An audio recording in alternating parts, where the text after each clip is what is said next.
I do not like to think of us as sanctuary here. I do not like to think of us as a place of escape. But I do know that we have a purpose in this community of safety and of kindness and of gentleness, to be a place of rest. The war has come to our streets. Well, the war has been going on in our streets. We just haven't noticed.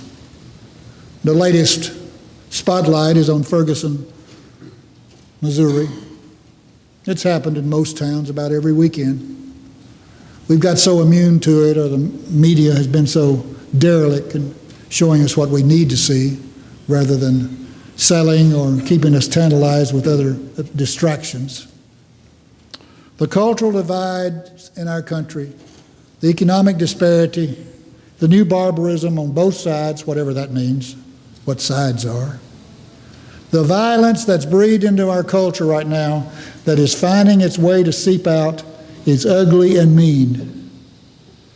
And I don't know how we embrace it except to name it as evil. Evil perpetrated because of some fear, well, some rejection. A rejection of self-worth and the place of community. It is as if life is worthless. That this side or that side, with whatever weapons or whatever words they have, can attack and destroy another person with immunity and without any regard. We have no reverence anymore. We have no respect for the sanctity of life. I mean, really respect for the sanctity of life. For people making choices for their lives. Not to creep into where my space is, not to invade my safety, but to understand that we negotiate a space of community and of society where we coexist.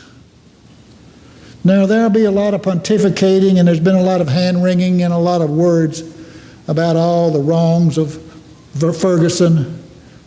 Don't you know we got a new name in our lexicon now, Ferguson? Whew. I think we just have to stand back and say, this is awful. What can I learn from this? What can I be appropriately, what's my appropriate response? Sensitivity to the hurt. We put policemen on the line of duty. We expect them to be like teachers, perfect. But then we act like we get in their face. It's just so complicated, there's no way to sort through it with any sense or any humility. But I guess what I want to invite you for our time of silence today and a recognition that we are in trouble and we're sick as a society. Acknowledge the sickness as the beginning part. And maybe we sort out ways that we can be agents of healing. First of all, I think we have to come to it with a degree of openness. Don't need no judgment here. Judgment is left for historians. Discretion and discernment is needed. What are the parts of this picture? What are the motivations? What are the actions here? What do they represent? What does it tell us about ourselves? How can any person be so alienated from another person as to see them as a threat and or as a problem without engaging? Just on either side, cut them down. Molotov cocktail, assault rifle. What's that about? Have we gone that far? See, I can't give you any quick solutions. I can't say come to Jesus. I can't say find this, find that. We have to reckon with this day in and day out, and none of us are safe from this culture. No matter what our safety precautions are, it's a tough place to be in this world. So let's, with openness and with kindness, maybe grieve a while for innocence lost, or open or exposed again, the absence of innocence. And be very, very thankful that we have some abilities and some possibilities to respond to it. To ask of our public servants certain things and to ask of ourselves certain things. So it's an open-ended invitation for a time of silence. What are we going to do with this? Maybe you can ask that question in your time of silence. Maybe you'll find some answers. I'm at a loss right now, so I'm just going to be in the dread for a while. And I'm afraid many of us might be there too. Anyhow, let's go into a time of silence and look for those answers or that peace that might serve us for a while to rest from the hurt.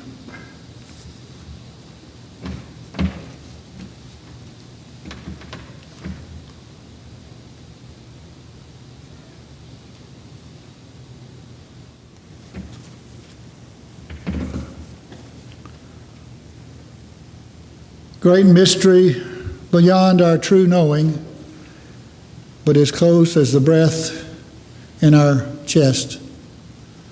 We pause at this time to be in touch with the pain in our world, the hurt of community striving to fulfill itself with justice and compassion. For those who are dispossessed, who are hurt, who are victims, we would find a sense of solidarity and understanding.